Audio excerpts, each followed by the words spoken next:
Assalamualaikum warahmatullahi wabarakatuh. Jumpa lagi bersama saya Jojo di Lentera Sunyi.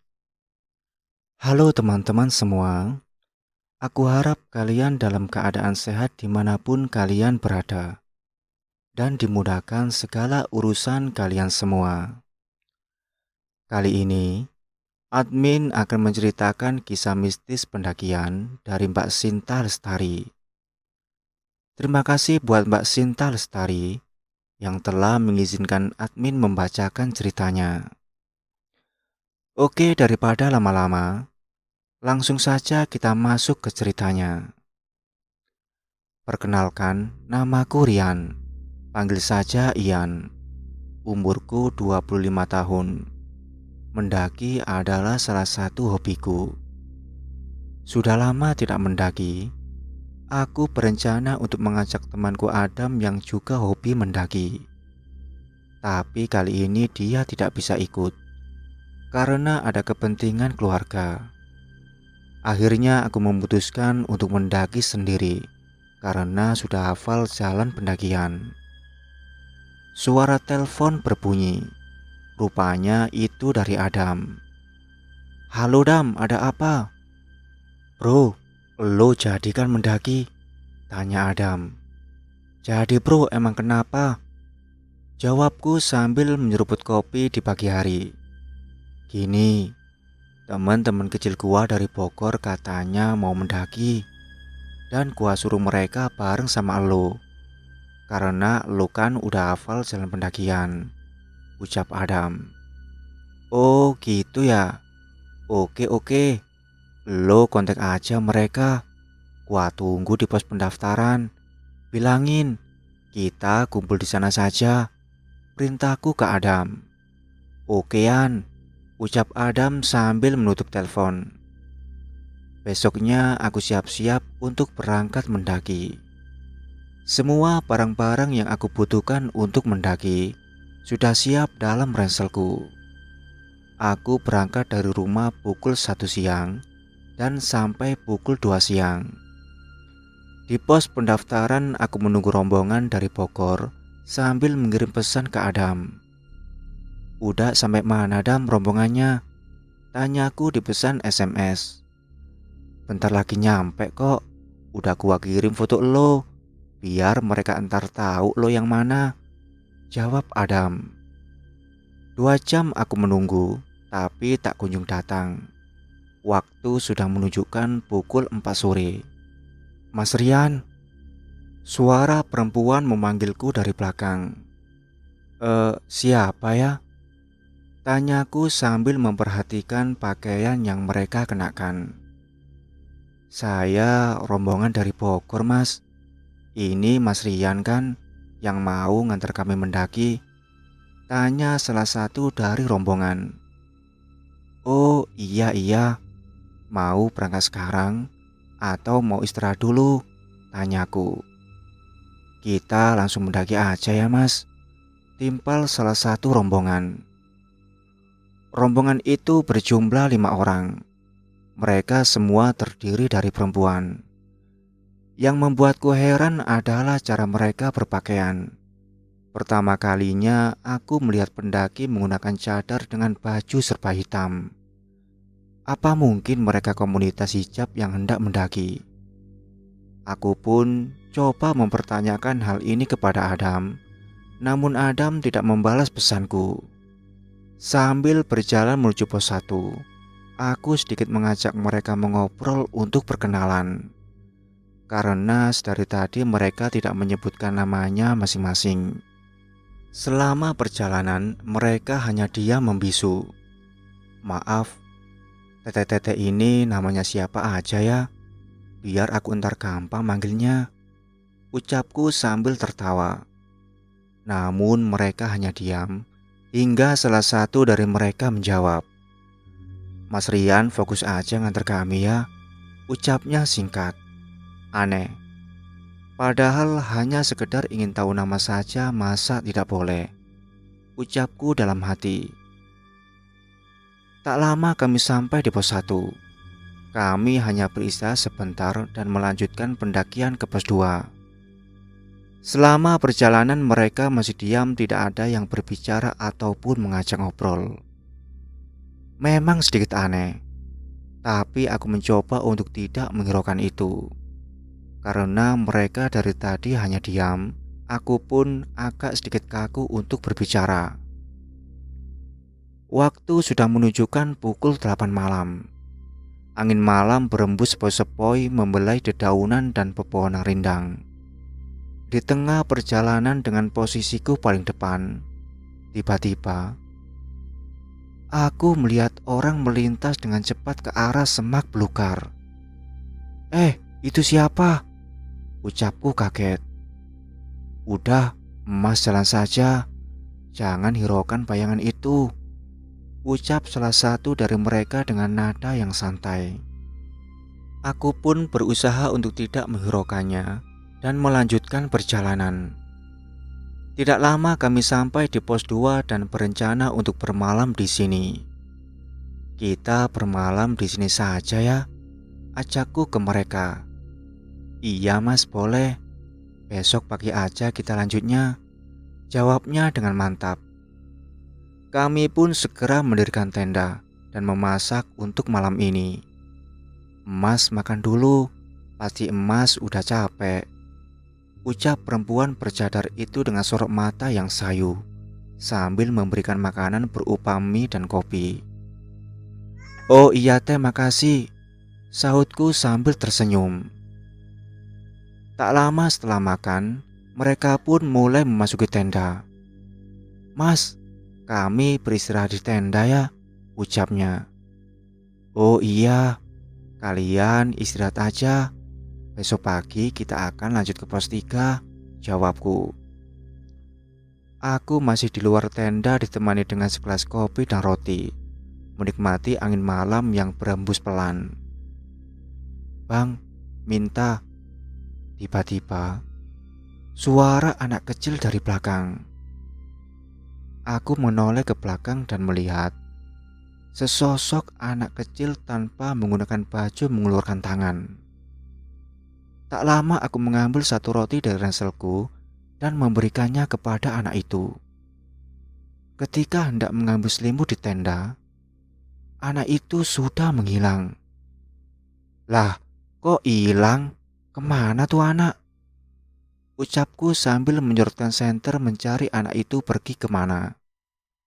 Dan seketika aku baru sadar, anak kecil siapa yang berada di gunung malam hari. Aku pun sedikit menghela napas untuk menenangkan diri. Kuhela napas dalam-dalam agar tidak terlalu menghiraukan itu. Tiba-tiba aku mencium bau yang sangat menyengat. Dari mana bau itu berasal? Ini benar-benar sangat menggangguku. Setelah aku melusuri bau itu, ternyata baunya berasal dari dalam tenda para wanita bercadar itu. Apa mungkin ada yang kentut? Gumamku dalam hati. Tapi kok ini baunya lain ya? Masa iya kentut sampai baunya kayak gini? Aku memang dibuat penasaran, sehingga aku mencoba memanggil mereka yang sedari tadi sudah memasuki tenda. "Teh, teteh," panggilku ke mereka. Namun sama sekali tidak ada jawaban. Hening. Tidak ada suara apapun. Suara binatang malam pun tidak ada. Dan mungkin saja mereka tertidur lelap sehingga tidak mendengarku. Aku pun bergegas masuk ke tenda dan mencoba untuk tidur. Aroma yang semalam menggangguku kini berganti dengan aroma kopi yang sangat nikmat. Rupanya para wanita bercadar itu sudah menyiapkan sarapan pagi untukku. "Mas, makan dulu. Kita harus segera melanjutkan perjalanan ke pos 3, ucap perempuan bercadar itu. "Waduh, repot-repot nih nyiapin sarapan pagi. Makasih teh. Tete-tete udah pada makan?" "Sudah Mas," jawabnya singkat. Aku memang merasa aneh kepada mereka. Namun mereka sangat baik menyiapkan makanan untukku dan aku pun tidak terlalu menghiraukan keanehan itu. Niatku pun hanya mengantarkan mereka sampai puncak. Setelah selesai sarapan, aku dan para wanita itu mengemas barang-barang dan bergegas menuju pos 3. Seperti biasa selama perjalanan, mereka sangat dingin. Tidak ada yang mengeluarkan suara sedikit pun. Waktu menunjukkan pukul 9 pagi, kami pun sampai di pos 3. Kami hanya beristirahat sebentar dan lanjut melakukan perjalanan menuju pos 4. Di tengah perjalanan, tiba-tiba awan menghitam seperti mau turun hujan. Suara gemuruh pun sudah terdengar. "Rick, kita pasang tenda di sini. Sepertinya akan turun hujan," perintahku pada mereka. Mereka pun mengangguk dan bersiap-siap memasang tenda. Selesai pasang tenda, aku pun masuk ke tenda. Dan benar saja tak lama kemudian hujan pun turun. Kulihat ponselku, ternyata Adam dari tadi menelponku berkali-kali. Dan saat aku hendak menelpon balik, tiba-tiba ponselku mati karena lowbat. Aduh, gua lupa bawa powerbank lagi. Ada apa ya? Si Adam nelpon berkali-kali, tanyaku dalam hati. Tak lama hujan bereda. Aku segera keluar dan melihat keadaan di luar. Rupanya para wanita itu sudah lebih dahulu keluar. "Hujan udah reda nih teh, kita lanjut aja ya," ucapku. "Iya mas," jawabnya. Kami pun bergegas melanjutkan perjalanan dengan posisiku yang paling depan. Jalan yang licin setelah diguyur hujan membuat kami harus berhati-hati menyusuri jalan yang penuh dengan bebatuan. Kali ini perjalanan kami pun sangat lamban dan menguras banyak tenaga. "Hati-hati teh, jalannya licin." "Iya," jawabnya singkat. Setelah melewati jalan yang terjal, kami pun akhirnya sampai di pos 4. Di pos 4 aku bertemu 3 pendaki yang semua terdiri dari laki-laki. Aku menghampiri para pendaki itu dan ikut ngobrol sambil ngopi. "Teh, aku mau nyapa para pendaki yang di sana dulu ya. Tete istirahat dulu aja di sini," ucapku meminta izin. "Iya mas, silakan," sahut salah satu dari mereka. "Mas mau turun apa naik nih?" tanyaku pada para pendaki. "Mau turun mas. Sini mas, ngopi dulu," ucap salah satu pendaki itu dengan senyum ramah. "Itu rombongan mas ya?" tanyanya lagi. "Iya, itu rombongan saya mas," jawabku. Setelah lama mengobrol, aku pun memutuskan lanjut dan pamit ke para pendaki tersebut. Dan dari sinilah hal-hal mistis mulai terjadi.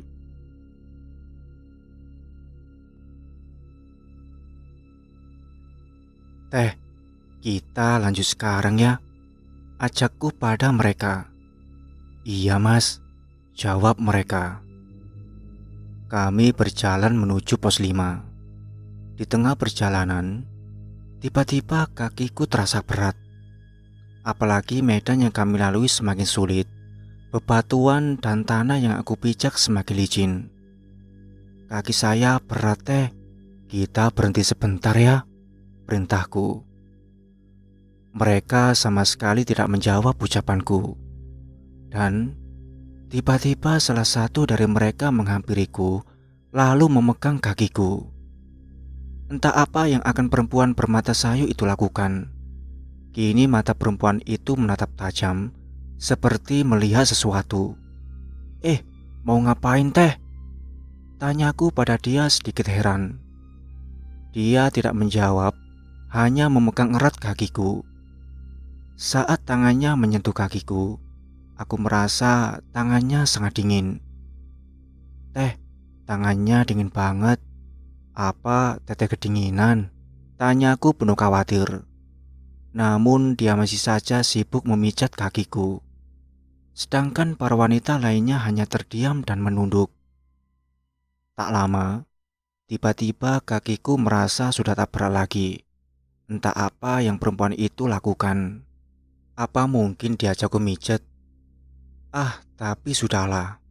Yang penting aku sekarang sudah tidak merasakan sakit lagi. Liriku dalam hati. Aku pun tentu sangat berterima kasih kepada perempuan itu, walaupun sedikit aneh. Sudah gak berat lagi kan?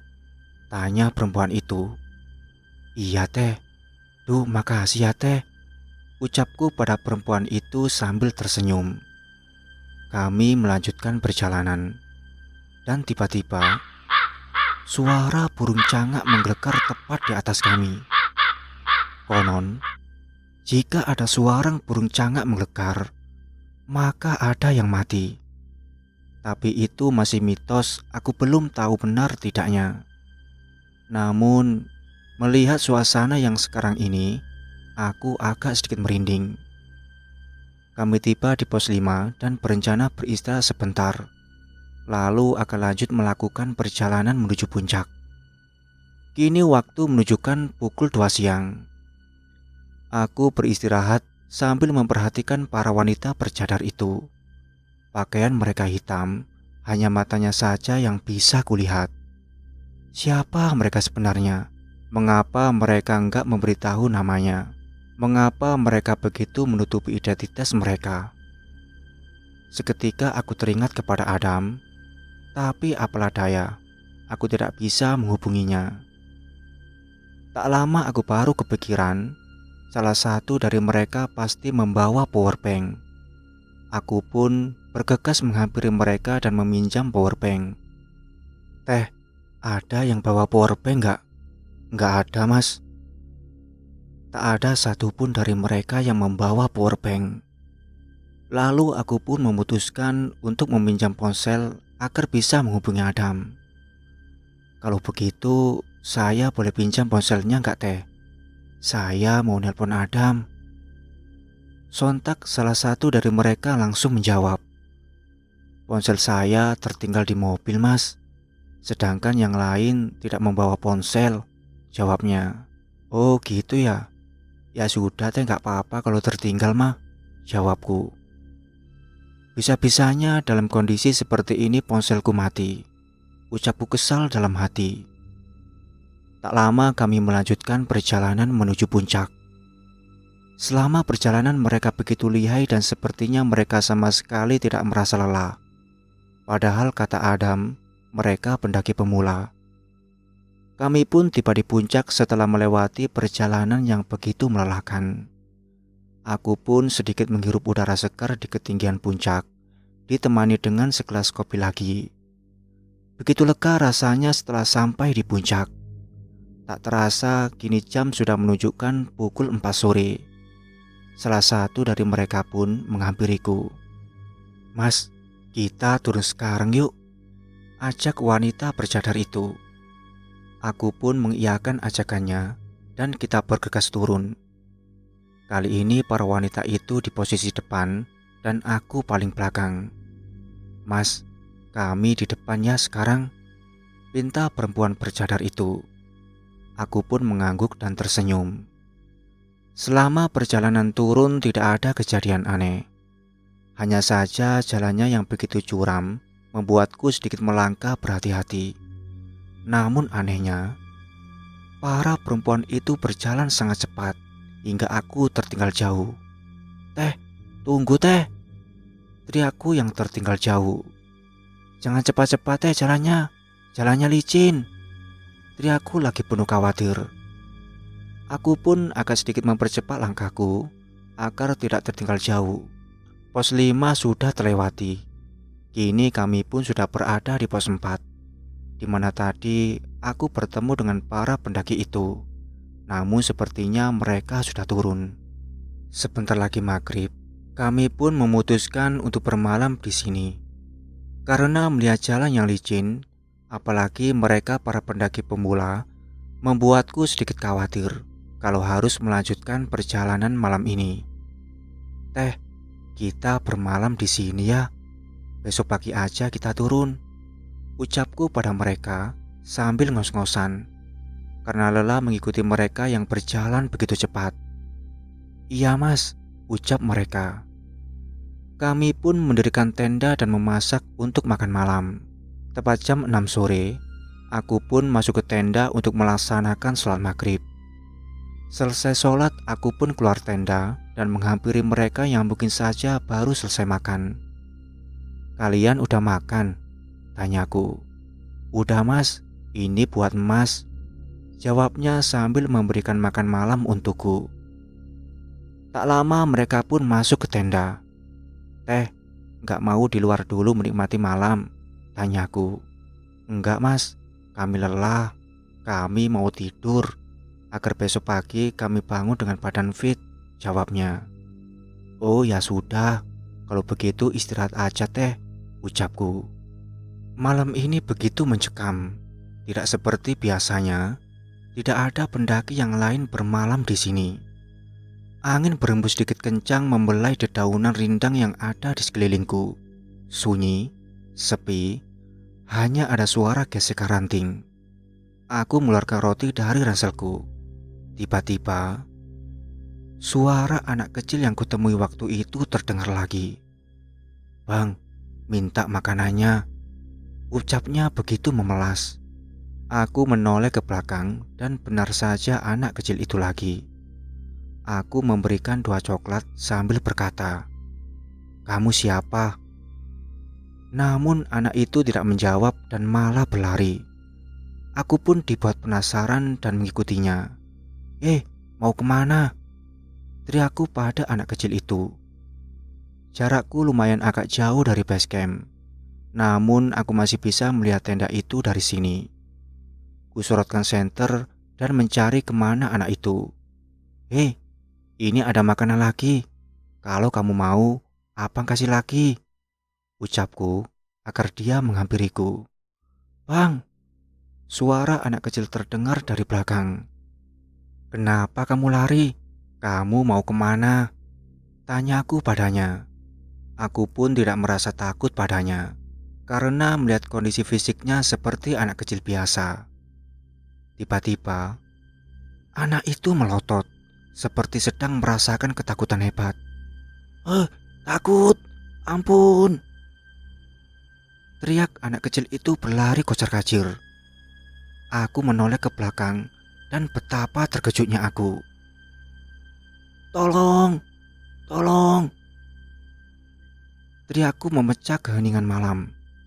Sekujur tubuhku bergetar dan menggigil ketakutan melihat sosok yang tengah berada di depanku. Matanya merah dan melotot, tubuhnya besar.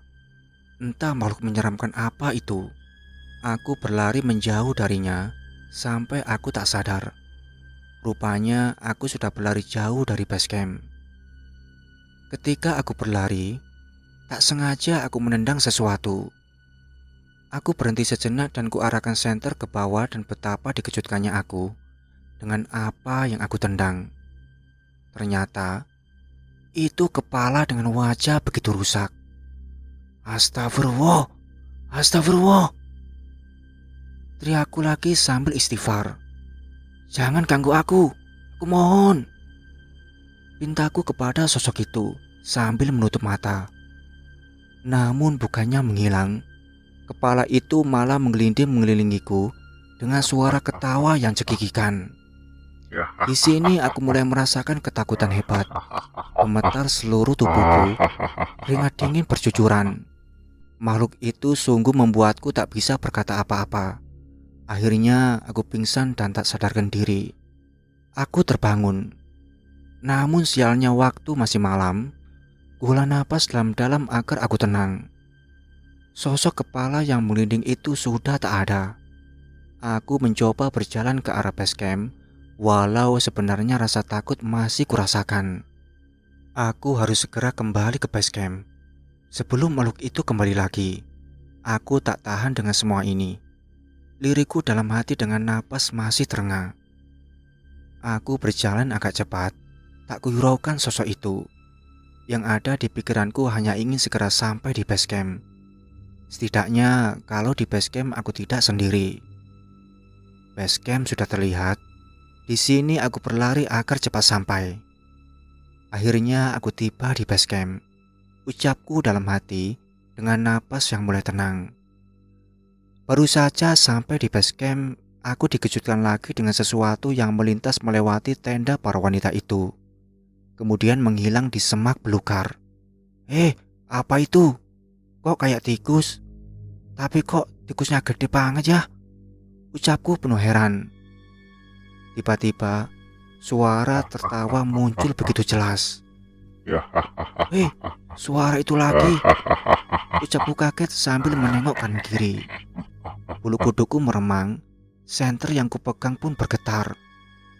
Dari arah semak belukar keluar kepala yang kulihat tadi. Sontak aku dibuat kaget. Tolong! Teteh, tolong teh! Ucapku memanggil mereka yang tak kunjung ada jawaban. Pergi kau, pergi! Pintaku sambil menangis. Kulantunkan ayat kursi sambil jongkok menutup mata. Tak lama suara tertawa pun hilang dan sosok kepala yang aku lihat tak lagi nampak. Aku sedikit penasaran dengan para wanita itu. Apa mungkin mereka tertidur pulas hingga tak mendengar teriakanku? Tapi mana mungkin mereka sampai tak mendengar. Kulangkahkan kakiku menuju tenda para wanita itu. Kupanggil lagi, namun masih tak ada jawaban. Aku mencoba melihat ke dalam. Pada saat kubuka, sontak aku tercengang. Mereka sama sekali tak ada di dalam. Detak jantungku semakin menjadi-jadi. Mereka benar-benar tak ada di dalam tenda. Pantas saja mereka sama sekali tak ada yang keluar saat aku berteriak histeris. Teh, kalian kemana? Teriakku memanggil mereka. Malam ini seperti mimpi buruk. Tak pernah terbayangkan aku akan mengalami hal mistis seperti ini. Kemana kalian? Siapa kalian? Pertanyaan yang terus-menerus kulontarkan dalam hati. Tanpa berpikir panjang, aku segera masuk ke tenda. Membaca ayat kursi sambil menarik selimut berharap aku bisa tidur dengan tenang malam ini. Tak lama aku pun tertidur tanpa gangguan apapun.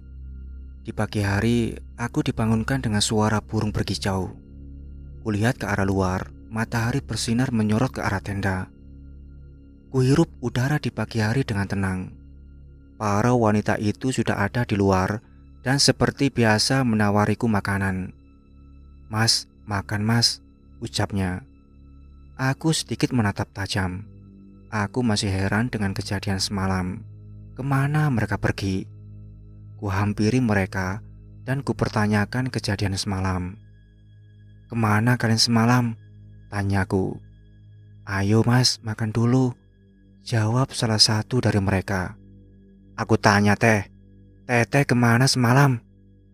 Tanya aku lagi dengan rasa kesal, karena mereka tidak menjawab pertanyaanku. Sekarang makan dulu aja mas, ntar saya ceritakan kemana kami semalam, ucapnya sambil menyodorkan makanan. Aku pun memakan makanan yang mereka berikan dan bergegas melanjutkan perjalanan karena rasanya aku sudah ingin segera sampai di rumah. Pos ke pos sudah kami lewati. Aku pun semangat berjalan karena sudah ingin segera sampai ke rumah. Saat hendak memasuki pos 1, aku bertanya, apa kalian tidak keberatan untuk memberitahuku siapa kalian? Tidak ada maksud jelek, hanya sekedar ingin tahu. Tanyaku yang terus diikuti rasa penasaran. Maaf mas, kalau mas ingin menanyakan identitas kami tidak bisa memberitahunya, ucapnya. Aku sedikit kesal mendengar jawaban mereka, tapi aku berusaha tak pedulikan itu. Akan kutanyakan hal ini kepada Adam. Kami sampai di pos 1 dan beristirahat sebentar. Rasa letih bercampur rasa penasaran membuatku segera ingin pulang. Tak lama kami melanjutkan perjalanan. Tak lama kami tiba di pos penitipan barang. Kami berdiam sejenak untuk menghilangkan rasa penat. Mas, ini untuk Mas, ucap mereka memberikan amplop berisi uang. Gak usah, kalian simpen aja, ucapku. Ini sebagai ucapan terima kasih kami, karena emas sudah mengantarkan kami sampai di puncak. Kami akan merasa sangat senang kalau Emas mau menerimanya, ucapnya lagi. Kuterima amplop berisi uang itu dan meminta izin untuk pergi ke WC sebentar. Ya sudah, terima kasih teh. Teh, aku izin ke WC dulu ya. Iya mas. Saat aku keluar dari WC, mereka sudah tidak ada. Padahal aku belum sempat menanyakan kemana mereka semalam. Aku segera bergegas pulang untuk menanyakan hal ini kepada Adam.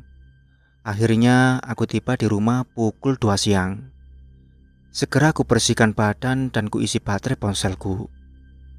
Saat aku selesai mandi, kuhidupkan ponselku dan segera membuka pesan dari Adam. Dan betapa dikagetkannya aku dengan isi pesan yang Adam kirim. Yan, temen gua yang mau mendaki bareng elu kecelakaan. Jenazah mereka mau dibawa pulang ke rumahnya masing-masing sore ini. Dan gua mau ikut nganterin jenazah. Jantungku serasa berhenti melihat isi pesan dari Adam. Ya Tuhan, ada apa dengan semua ini? Lirih batinku. Perasaanku semakin tak karuan. Isi pesan Adam benar-benar membuatku tak bisa berpikir. Jelas-jelas mereka beberapa jam lalu berpapasan muka denganku. Tak ingin berpikir panjang, aku langsung menemui Adam. Adam, teriakku di depan rumah Adam. Suara pintu dibuka dari dalam. Mas Rian, sapa Pinarsi asisten rumah tangga di rumah Adam. Adamnya ada, Bi. Dan Adam lagi gak ada di rumah, Mas. Katanya mau ikut ke pemakaman. Bibi tahu alamat rumah teman Adam yang kecelakaan. Bibi gak tahu, Mas. Oh ya udah, Bi, makasih. Rupanya Adam benar-benar ikut mengantarkan jenazah. Dengan jiwa yang penuh rasa penasaran, akhirnya aku menelpon Adam. Halo Dam, lo di mana? Gua di rumah temen gua yang kecelakaan, Yan. Jenazahnya udah dimakamin belum? Yang 4 udah. Temen gua yang satunya lagi belum. Ini gua lagi di rumah duka temen gua yang belum dimakamin, Yan. Kenapa belum dimakamin? Nunggu ibunya pulang dari luar kota. Sore ini katanya mau dimakamin. Gua mau ke sana, Dam. Bisa lu Sherlock? Hah? Serius? Mau ngapain, Yan? Gua pengen ikut nganterin jenazah ke pemakaman. Tapi Yan, udah cepet. Oke, gue Sherlock sekarang. Aku segera tancap gas. Tak kuhiraukan rasa letih setelah mendaki. Yang ada di pikiranku sekarang hanyalah ingin bertemu Adam. Semakin kencang kulajukan motor, membuatku tak membutuhkan waktu lama untuk sampai. Pukul 4:30 sore, aku sampai di rumah duka yang sudah dipenuhi pelayat. Kasihan Ning Rahani ya, mana masih muda, ucap salah satu pelayat. Ya namanya juga takdir, Bu, timpal salah satu pelayat. Rupanya gadis itu bernama Rani.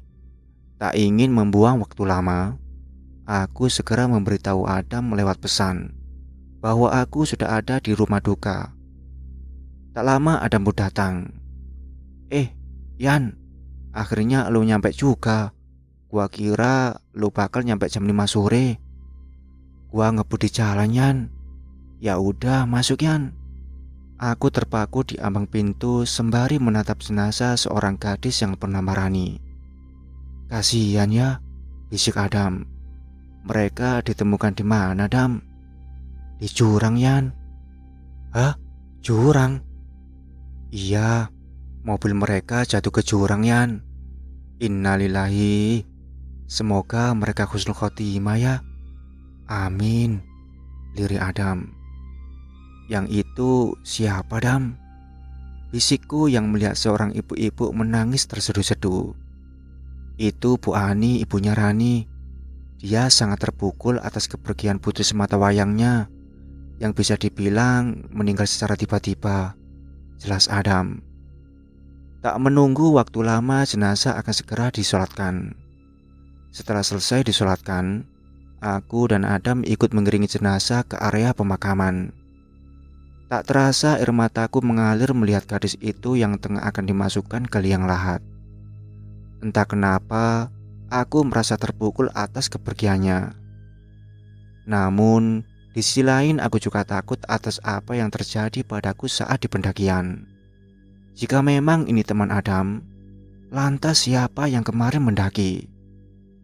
"Lo kenapa, Yan?" tanya Adam sembari menyikut pelang lenganku. Enggak apa-apa, Dam. Gua cuma mikir apa malam ini gua bisa tidur nyenyak." "Lah, biasanya juga lu mah tidur nyenyak, Yan," sahut Adam. Dia bisa sesantai itu karena mungkin dia nggak tahu apa yang aku alamin. Pemakaman selesai. Satu persatu pelayat meninggalkan area pemakaman. Tinggal Bu Ani yang masih berada di pemakaman. "Ikhlaskan, Bu. Ibu harus bisa mengikhlaskan kepergian Rani," bujuk Adam. "Iya, Nak Adam. Makasih ya udah turut serta mengurus jenazah Rani." "Iya, Bu, sama-sama." Aku dan Adam bergegas meninggalkan area pemakaman. "Dam, temen yang lainnya dimakamkan di mana?" "Di kampungnya masing-masing, Dam." "Namanya, Dam?" "Cika, Dita, Aisyah, dan Akhila." "Mereka teman elo?" "Iya, teman kecil gua. Cuma gua paling deket banget sama Rani. Mereka sering pakai cadar, Dam." "Iya, waktu ditemukan jenazahnya juga pakai cadar. Gua masih gak nyangka ya teman kecil gua pergi secepat ini." Aku tercengang mendengar ucapan Adam. Aku benar-benar dibuat heran atas apa yang menimpaku. Aku dan Adam bergegas pulang karena tak ingin bermalam di sini. "Dam, lo pulang naik motor gua ya. Mobil lo biar sopir lo yang bawa. Gua capek, Dam." "Oke, gua pulang naik motor lo." Adam mulai melajukan motor. Untuk beberapa saat kami terjebak dalam hening. Hingga akhirnya aku memberanikan diri untuk bercerita. "Dam, iya Yan. Sebenarnya gua kaget pas dengar mereka kecelakaan." "Iya, itu udah pasti. Gua aja kaget banget, Yan. Tapi ya mau gimana lagi, namanya juga takdir." Bukan gitu maksud gua." Ucapku terpatah-patah. "Lah terus? Masalahnya mereka mendaki bareng gua." Adam yang mendengar ceritaku tiba-tiba mengerem mendadak. "Kenapa berhenti, Dam? Lo gak lagi ngarang kan?" tanya Adam. "Sumpah, Dam, gua gak bohong. Cepet jalan lagi." Adam kembali melajukan motor. "Yan, lo jangan bikin gua takut dong. Ini kan masih di area kampung Rani," ucap Adam dengan suara yang keras. Sebab suara knalpot motor yang berisik tidak memungkinkan dia untuk berbicara dengan pelan. "Gua gak maksud nakut-nakutin lo. Gua cuma nyeritain apa yang gua alamin." Kulihat arloji yang melingkar di tangan kiri menunjukkan pukul 6 sore lebih 15 menit. Untuk beberapa saat, kami berdua terjebak dalam hening. Hingga akhirnya ada mengatakan sesuatu. "Kalau tahu gini, mungkin tadi gua suruh Pak Asep bawa mobil di belakang gua. Sekarang kita cuma berdua, Yan. Pak Asep udah jalan duluan. Lu malah nyerita kayak gini lagi. Gak takut apa kalau dia nguping?" ucap Adam dengan sedikit panik, lalu bergidik ngeri. Tubuhku pun memegang jok di belakang setelah Adam mengatakan itu. Ya, memang seharusnya tak perlu kuceritakan di sini. Tiba-tiba, bulu kuduku meremang, seperti ada yang sengaja meniup pelan tengkuku. Apa mungkin dia ikut menguping? Kulihat dari kaca spion, ada wanita yang melintas. Sontak aku dibuat kaget. "Astagfirullah, siapa itu? Kenapa, Yan? Ada apa?" "Gak tahu, Dam. Barusan gua lihat di kaca spion, di belakang kayak ada orang." Adam yang sepertinya menyadari ketakutanku segera tancap gas, membuatku hampir terjungkal jika tidak berpegangan pada tubuhnya. "Dam, pelan-pelan bawa motornya, nanti yang ada kita malah jatuh," teriakku seraya menepuk pundak Adam yang tiba-tiba membawa motor seperti orang kesetanan. Lubang dan batu yang menjadi penghalang dihantamnya begitu saja, membuatku harus semakin mengeratkan pelukan di pinggangnya agar tidak terlempar. "Kita udah keluar dari area perkampungan almarhum Ranian," ucapnya dengan nada keras tanpa mengurangi kecepatan sedikit pun. "Iya, makanya nggak usah ngebut lagi," sahutku sembari kembali menepuk pundak Adam. Setelah melewati beberapa jalan, tiba-tiba ban sepeda motorku malah bocor. "Aduh, apes banget sih hari ini. Bannya malah bocor lagi. Untung di depan ada bengkel," ucap Adam kesal. Kita mendorong motor hingga ke bengkel. Di sini kami menunggu antrian. Di bengkel ini juga kami terjebak hujan. "Tenang Yan, bentar lagi juga kelar kok. Lagian ini juga masih hujan." Aku hanya mengangguk lesu menyahuti perkataan Adam. "Mas, udah selesai," ucap lelaki muda yang di bengkel. "Oh iya mas," ucap Adam menghampirinya. Saat hujan mulai reda, kami berniat untuk menerobos sisa rintik yang ada. Adam melajukan motor dengan kecepatan normal. Melihat jalan yang begitu licin, karena diguyur hujan membuat Adam harus berhati-hati membawa motor. Tak lama aku pun tiba di rumah Adam. "Akhirnya kita sampai juga. Ayo Yan, masuk dulu," ajak Adam. "Enggak Dam, gua pengen cepet-cepet ke rumah. Udah letih banget mau istirahat." "Oh oke, lu hati-hati di jalan. Besok gua ke rumah elo." "Iya Dam, gua pulang ya." Kulajukan sepeda motor. Rasanya sudah tak sabar ingin segera sampai ke rumah. Rasa letih ini membuatku ingin segera berbaring. Saat tiba di rumah, kuletakkan ponsel dan mengambil handuk untuk membersihkan tubuhku. Malam ini begitu letih, sehingga membuatku langsung tertidur setelah mandi. Di tengah tidurku, aku bermimpi para wanita itu datang menghampiriku dan berkata, "Mas, makasih udah nganterin kami sampai puncak.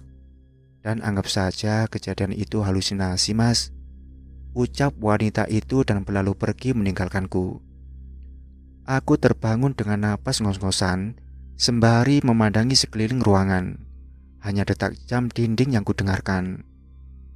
Semilir angin datang dari jendela kamar yang lupa belum kututup. Aku bergegas menuju jendela. Saat hendak menutup jendela, tercium wangi yang entah wangi apa itu. Segera kututup jendela rapat-rapat dan berbaring ditutupi selimut. Dalam balutan selimut, aku berdoa tak henti-henti sampai akhirnya aku tertidur dan terbangun di pagi hari. Hingga akhirnya, tok, tok, tok. Seseorang mengetuk pintu.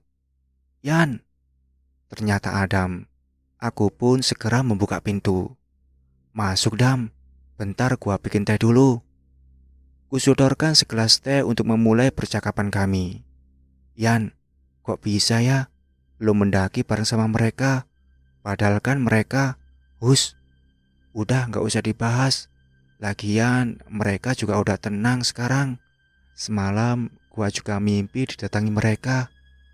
"Ah, terus?" "Mereka bilang makasih karena udah nganterin mereka ke puncak." "Terus?" "Ya gua anggap halusinasi aja." "Terus mereka selama perjalanan ngomong gak? Atau gimana gitu ke lo?" "Enggak sih, mereka cuma ngasih amplop." Astaga, iya amplop. Gua lupa Dam." "Amplop apaan?" "Amplop yang mereka kasih ke gua. Belum gua buka. Coba buka." Aku dan Adam membuka isi amplop yang diberikan para wanita itu. Dan betapa dibuat herannya aku dengan isi amplop yang mereka kasih. "Ah, kosong," ucap Adam. "Lah, kemarin gua lihat kayak ada isinya kok. Tebel." Aku dibuat heran dengan isi amplop itu. Ternyata isinya kosong. Aku menghela napas agar sedikit tenang. Walau sebenarnya aku masih mengingat kejadian waktu itu. Semenjak mereka dikebumikan dan datang menghampiriku melalui mimpi, sejak saat itu aku tak pernah terbayang-bayang dengan sosok mereka lagi. Aku pun mulai memberanikan diri untuk mendaki lagi bersama Adam. Setelah kejadian ini, aku tak pernah mau lagi mendaki sendirian. Wassalamualaikum warahmatullahi wabarakatuh.